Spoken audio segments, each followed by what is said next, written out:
here we go. Okay.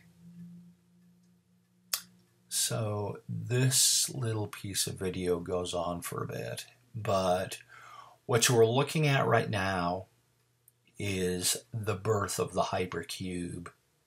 This is where it came from, folks.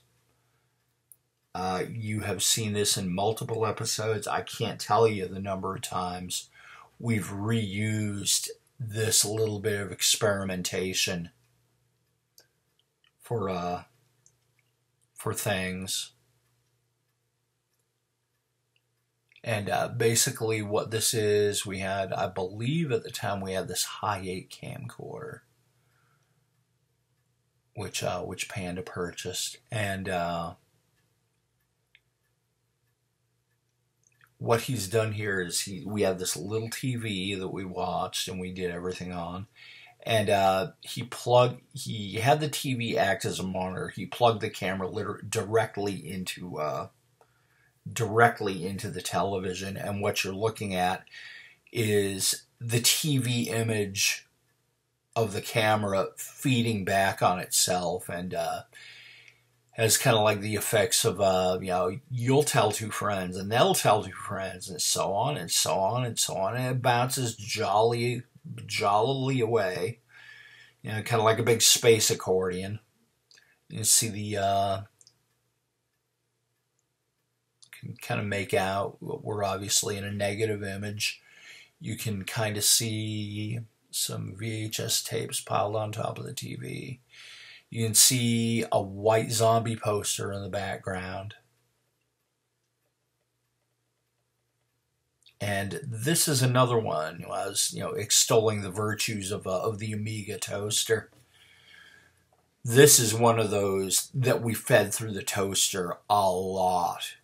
And I mean a lot. You can see this spilling out into multiple shows, multiple images, and I'll show you in a little inset some of the stuff that we used it for. But you're going to see a lot of experimentation right here, and it was just basically Panda exploring what he could do with this little image. And so much of the Abbey of the Lemur, especially around this time, when I call it the Golden Age, it's remained kind of an integral part of the show, is based less on concrete things going on or whatever we were talking about at the time. It was based more on exploration like this, and the fun we used to have just taking something and working with it and seeing different ways we could scramble it up and alter it and do all kinds of crazy stuff. I want to make a brief note. I've really chucked a lot of the musical soundtrack at this point, because a lot of the time we got, like back with the Drive video, a lot of what you were hearing was whatever was playing on Panda's tape deck at the time. And we're not gonna throw that in your face. The music that Panda had going here, and I really didn't think anything of it, but I sat there logging this tape and became mesmerized by both this image and the music that was playing. And this band, this is an album by a band that I think still exists in some form or fashion, but they're a Quebecois black metal band called, I don't even know how to pronounce it. The name's Jeth. I don't know. They're like, the name is taken after the castle that Countess Bathory lived in. Everyone in the black metal scene seems to love Elizabeth Bathory, but I found myself just really mesmerized and this is an early album. It's called Mordor, which I believe is basically a demo that got put out on wax. And I've checked out some of their other stuff, and they're still around. They're still doing good stuff, and I'm just gonna sit back and let this music. I'm gonna unobfuscate this music and let it breathe.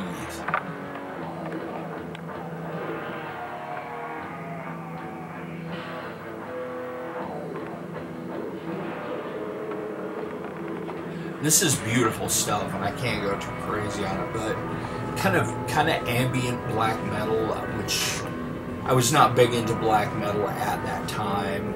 You know, when I hear bands like this, to me, this is just good music. It's beautiful music. If you're a metal fan, maybe you'll like it. If you're a classical fan, maybe you'll like it. I just really enjoy this music.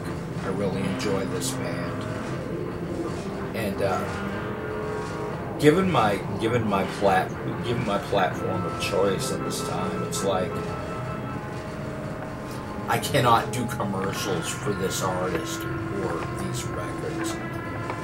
What I maybe can do is saying, you know, we've got all these great listening platforms that we have now. You may be watching this on one of those. But seek them out, listen to them. They're real good. Maybe you'll find yourself loving this music as much as I do. But that's all I'm going to say about this band.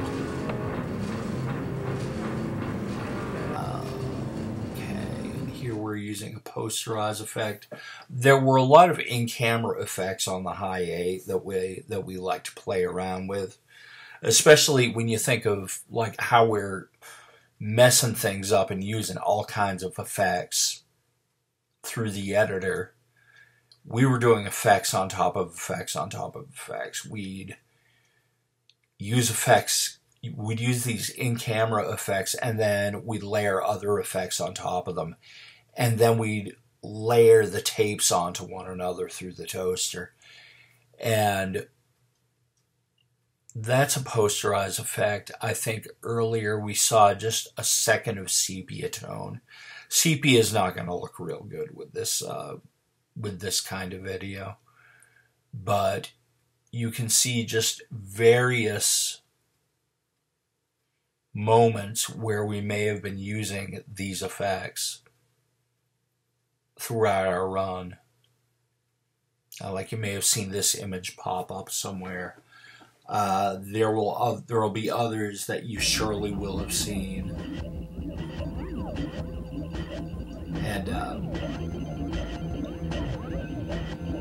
the major duration of this video is us basically playing with these effects, or it's Panda playing with the effects. You know, Panda being the grand explorer that he is,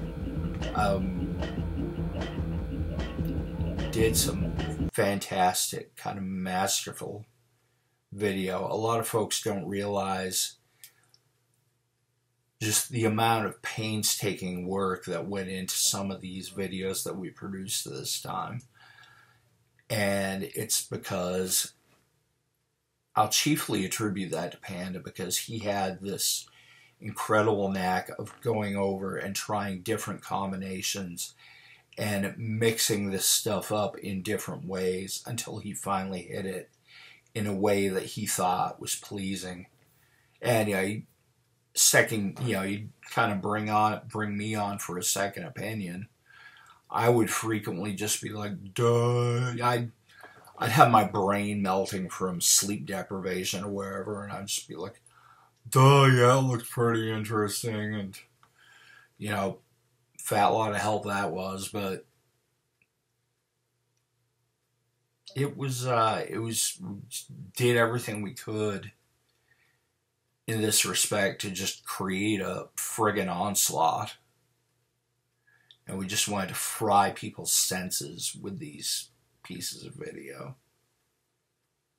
And hopefully we succeeded. If you're kind of an older fan or whatever, and you remember having your senses fried by video that we did back at this time, here are the bits and pieces. This is part of the glorious whole. Glory hole. Yeah, and so you see the swirling hypercube image. And the hypercube, of course, it had its own little sequence that was pretty magnificent. But Panda obviously kind of really digging the posterize effect at this point. I think later on we switch back to the negative. There were a couple of them that he really liked. The negative and the posterize, I think, probably deliver the best visuals. And this goes on probably a bit longer than it should.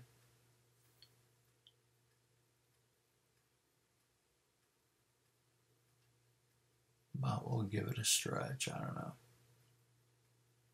It went on till it stopped. It went on till the taper ran out. How about that? And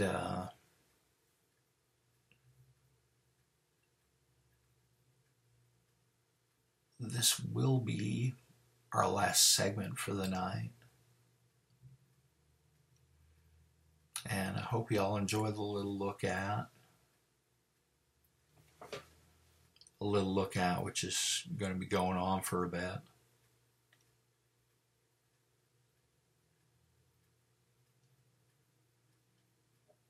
But I think at this point, because I've really run out of anything substantive to say, I'm just going to kind of dump out at this point and allow this to finish and just let you look at the imagery and kind of lull yourself off into a state of peace, into a state of higher being. How about that? Yeah, sounds kind of trippy. Anyway, good night, y'all.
little too far.